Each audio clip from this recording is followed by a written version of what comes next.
Summer अपनी dance class से घर वापस जा रहा होता है कि उसे अचानक बीच रास्ते में एक जूते पड़े हुए मिलते हैं।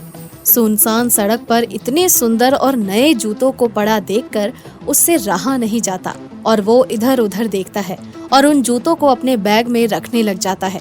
जूतों को छूते ही जोर से हवा चलने लग जाती है और बिजली चमकने लगती है, पर वो इन बातों पर ध्यान नहीं देता और जूते उठाकर बैग में रख लेता है। और घर जाकर समर अपनी माँ सीमा से बोलता है, माँ, ये देखो मेरे नए जूते।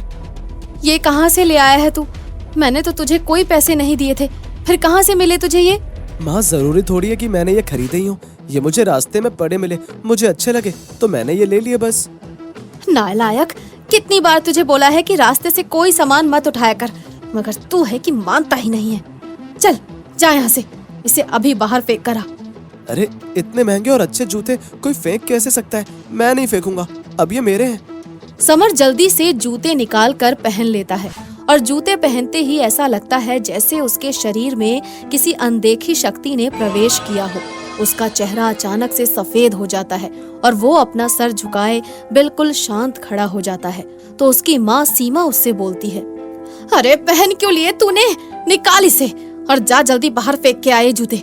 बताऊं तेरे पापा को अभी?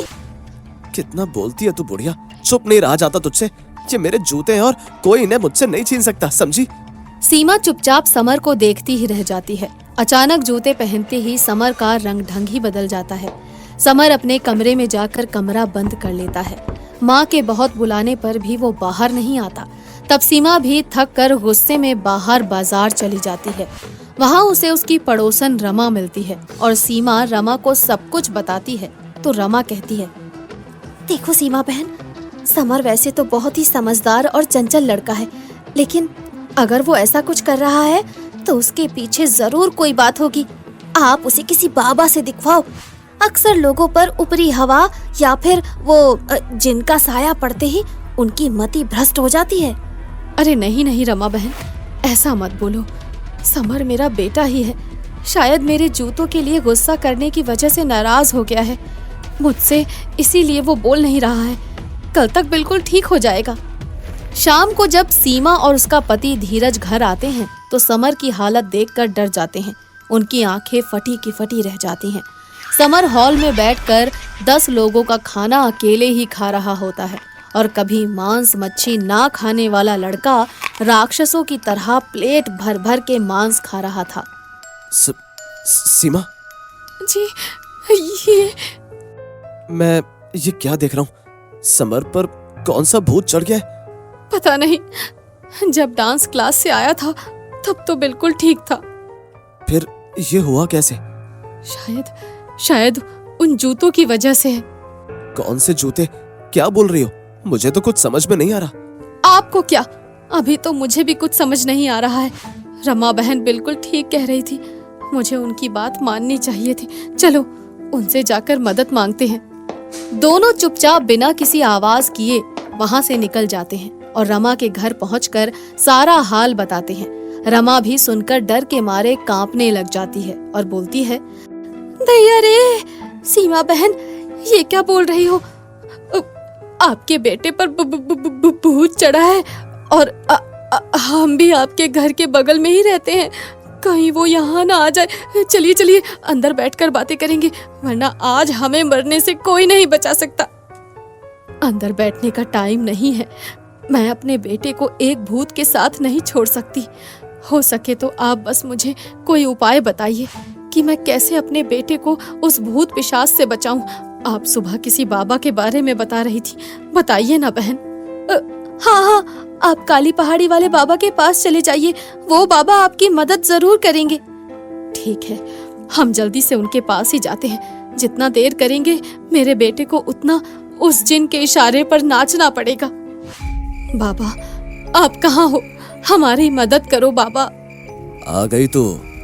आप जानते हो मुझे। आप कहाँ हैं? हमें दिखाई क्यों नहीं दे रहे? तू वही है ना जिसके बेटे को जिन ने अपने काबू में कर रखा है। वो जिन हर उस आदमी को अपने काबू में कर लेता है जिसे उसके जूतों से प्यार होता है। जूते? धीरे धीरे सीमा को सब कुछ समझ आने लग जाता है कि उसके बेटे का ये हाल तब से ही है जब से समर ने बाहर से लाए हुए वो जूते पहने हैं। बाबा, मेरे बेटे को बचा लीजिए, वो मेरा इकलौता बेटा है, कोई नहीं है हमारा उसके सिवा। वो जिन इतनी आसानी से तेरे बेटे को नहीं छोड़ेगा। वो जिस भी इंसान को पकड़ता है उसे तब तक नहीं छोड़ता जब तक उसकी जान ना निकल जाए। बाबा, ऐसा मत बोलिए, मैं अपने बेटे के लिए कुछ भी करूंगी। आप बस बताइए कि मैं अपने बेटे को कैसे बचाऊं। बाबा सीमा और धीरज को एक लाल कपड़े में बंधी भभूत और एक जादुई खंजर देते हैं और उनको इस्तेमाल कर समर को बचाने का उपाय बता देते हैं। वहाँ से सीमा और धीरज घर आकर देखते हैं जहाँ समर उन जूतों को पहनकर नाचने में मगन था। बेटा समर, कौन हो तुम? बेटा समर, हम तुम्हारे माँ पिताजी हैं। तुम इस लड़के के माँ बाप हो नहीं और अब ये लड़का मेरा गुलाम है। तुम लोग मेरे काम में दखल मत दो वरना अच्छा नहीं होगा। चले जाओ यहाँ से, अब इस घर और इस शरीर पर मेरा राज है। समर डरावनी आवाज में जोर से हंसने लगता है और डर के मारे धीरज और सीमा कांपने लगते हैं। सीमा हिम्मत करके समर को जूते उतारने को बोलती है। बेटा समर, जूते उतार दो। अब तुम घर में भी जूते पहने रखोगे क्या? लाओ, मैं उतार दूं। सीमा जैसे ही समर के जूतों को छूने को होती है, समर गुस्से में बोलता है, ए बुढ़िया, तेरी हिम्मत कैसे हुई मेरे जूतों को हाथ लगाने की? बेटा, तुम्हारी माँ है ये। मेरी कोई माँ नहीं है, मैं जिन हूँ, जिन। छोड़ दो मेरे बेटे को, क्या बिगाड़ा है उसने तुम्हारा? मैं इसे नहीं छोड़ूंगा। ये जब तक जिंदा है तब तक मेरे इस धरती पे रहने का ये ही एक जरिया है। तुम लोग चले जाओ यहाँ से, वरना इसके साथ साथ तुम लोगों को भी अपनी जान गंवानी पड़ेगी। मैं ऐसा नहीं होने दूंगी। तुम मेरे रहते मेरे बेटे का कुछ नहीं बिगाड़ पाओगे। इतना बोलकर धीरज और सीमा दोनों बाबा के बताए हुए उपाय को अंजाम देने का इशारा करते हैं। सीमा हिम्मत करके बाबा के कहे अनुसार चालाकी से समर की आंखों में भभूत फेंक देती है, जिससे उसे दिखना बंद हो जाता है।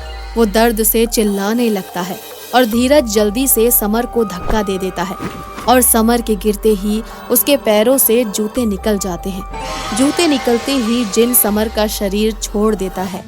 सीमा बिना देर किए बाबा का दिया हुआ जादुई खंजर उस जिन के सीने के आर पार कर देती है। जिन जोर से चिल्लाते हुए जादुई खंजर के साथ भस्म हो जाता है और उसी समय वो जूते भी जल के राख हो जाते हैं। तो वहीं समर बेहोश हो जाता है। समर, तू ठीक तो है मेरे बच्चे? भगवान का शुक्र है कि हमारा समर उस जिन के चंगुल से आजाद हो गया।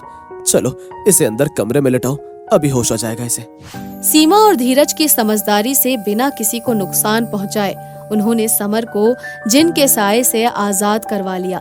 समर को भी अब समझ आ गया है कि बाहर से पड़े जूते उठाकर उसने कितनी बड़ी गलती करी और अपने साथ साथ अपने माँ पिताजी की जिंदगी को भी खतरे में डाल दिया।